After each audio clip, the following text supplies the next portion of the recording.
Hello and welcome to Movie Central, the place to talk about movies, TV shows based on movies, toys based on movies, games based on movies, and theme park rides based on movies. I'm your host, Mr. CCS, and this is my pet gorilla, George. You know, I love the finale of a franchise. You know the saying, all good things must come to an end. Well, that's supremely important when it comes to movie franchises. We grow to love the characters we know, and we want to have one last hurrah with them. And these are not only some of the best ways to go out with a bang, but also a very emotional way to conclude a franchise or a story. The movies that fall into this category are The Dark Knight Rises, Harry Potter and the Deathly Hallows Part 2, Toy Story 3's sort of, The Lord of the Rings Return of the King, and of course Avengers Infinity War and Avengers Endgame. But when it gets to the end of Star Wars, we're in a bit of a pickle. Now, I'll explain this in a future editorial, but since the Star Wars movies are split into three trilogies, we have three trilogy enders. And originally, our story, when the third film of the original trilogy concluded, it concluded Star Wars. And then The Force Awakens came out and advanced the story for an extra three movies, for yet another ending. But for many years, we thought that this was the end. Does it pay off now as it did back in 1983 and 2005 when Revenge of the Sith completed the saga? For 10 years? That's what we're going to find out today, because we're going to review Star Wars Return of the Jedi, also known as Star Wars Episode 6, Return of the Jedi. Is there a difference? So let's talk about it.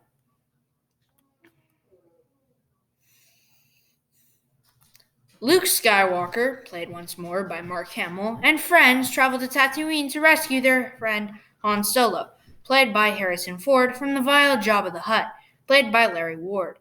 The Empire prepares to crush the rebellion with a more powerful Death Star, while the rebel fleet mounts a massive attack on the space station.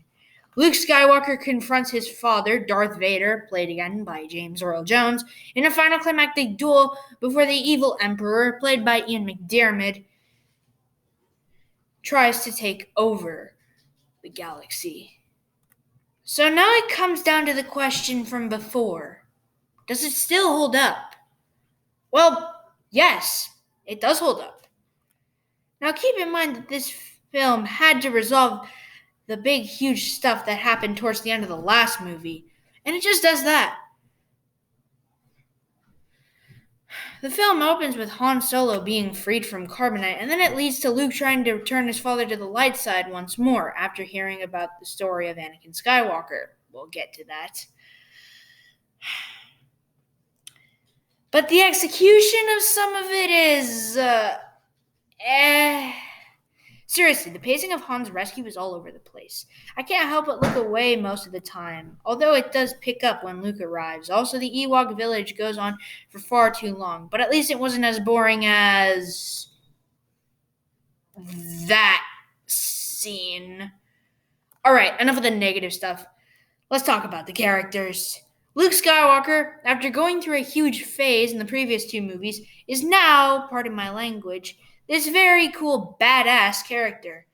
He now possesses an emerald green lightsaber and new black robes. He even has a cybernetic hand, which shows how much George Lucas cares for his continuity.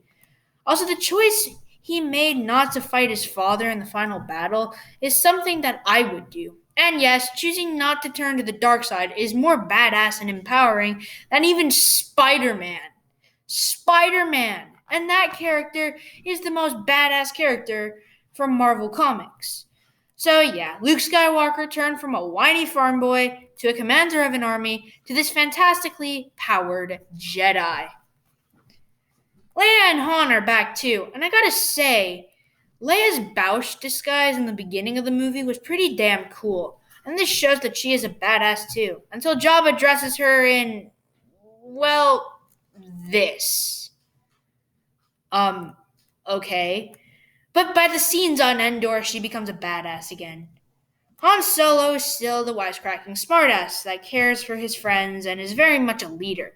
And yes, we do have a love triangle between the main trio, but it turns out that Luke is Leia's brother, so that means Han and Leia can finally be together after a 6-year setup. Wait, if Luke is Leia's older brother, then how come they kissed each other on the lips in the previous film?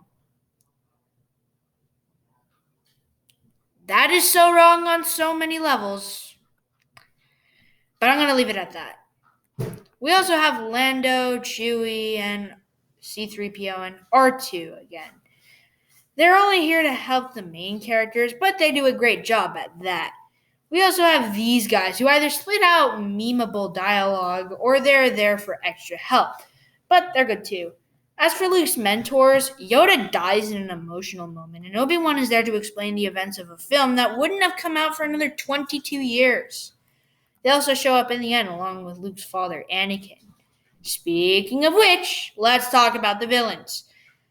First, we had the villains of the first 40 minutes of the movie. And those are Jabba the Hutt, Bib Fortuna, and the classic Boba Fett. Jabba is a villain who is sexist, manipulative, and evil. And his death is well deserved. May his body forever be spread across the Tatooine desert forever. Bib Fortuna is Jabba's servant, and he'll do anything for his master, which also means dying for him. And Boba Fett is here in all his glory. And then he falls into the Sarlacc pit, to be dead until The Mandalorian Season 2 came out back in October. Okay, now it is time for the two main villains, Darth Vader and Emperor Palpatine. Vader is still the dark and foreboding figure that still is the Emperor's big dog in the fight, until he sees his son getting tortured. At that point, he picks up his boss and throws him down the Death Star reactor shaft. Then we get an emotional moment when his helmet is finally removed, showing his burnt and scarred face to us audience. He then dies and becomes a Force ghost to look on at his son and daughter from a distance. The Emperor, on the other hand, is ruthless. He cares nothing for his servants, and he taunts Luke right before the final lightsaber duel. And he even tortures Luke and almost kills him. Thankfully, Vader comes to save the day and destroys this monster for many years. Little did anyone in this universe and our known universe know that he would come back years later in Star Wars The Rise of Skywalker as the main villain, but we'll get to that later.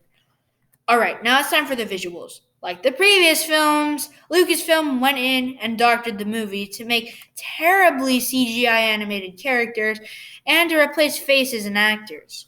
But what's left of the original effects are still pretty good, and they hold up well. Another thing that holds up is John Williams' score. Like the previous films and the future films, and finally, we have the action. From the Pit of Carcoon scene to the Battle of Endor to the final duel and dogfight, the action still holds up to this day. It is stunning and surprising at the same time. So what's my final verdict?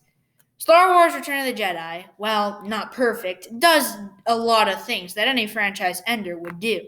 It has a good story, fantastic characters, cool visuals, amazing music, and stunning action. I say you guys should watch this movie and the original trilogy as a whole, because these are earnest pieces of work that should be viewed. And I'm going to give this movie a 9 out of 10. A great way to end a trilogy. Well, that's it for this video. What are your thoughts on Star Wars Return of the Jedi? Give me your thoughts below. Now, I say usually to tune in next week, but there will be no next week. That's because it's Thanksgiving next week. So eat your turkey and mashed potatoes and have a great holiday. With that said, I'm Mr. CCS, this is Movie Central, and that, my friends, is a wrap. See you guys next time, and happy Thanksgiving.